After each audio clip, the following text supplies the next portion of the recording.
आपल्या अकोल्यातील 200 वर्ष जुनं असं गंगाधरेश्वर मंदिर सर्वांना माहिती आहे, पण मंदिराबद्दलची माहिती, मंदिराबद्दलचा इतिहास सहसा कोणाला माहिती नाहीये. 1682 साली बांधलेल्या या मंदिराची उंची 45 फूट आहे.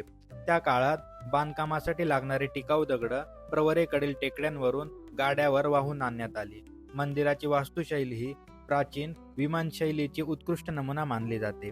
मंदिराचे शिल्पकार हे जयपूर आणि उदयपूर येथील राजपूत होते. त्यामुळे मंदिराच्या प्रत्येक शिल्पकामावर राजस्थानातील सूक्ष्म कोरीव कामगिरीची छाप दिसून येते. कळसाच्या तिन्ही बाजूला शिवलिंगाच्या ध्यानस्थ मुद्रा दिसतात.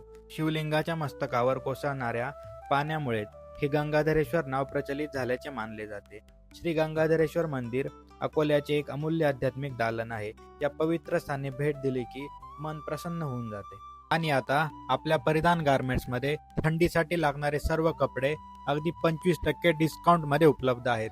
तर लवकरात लवकर आपल्या हक्काच्या परिधान गारमेंट्सला भेट द्या.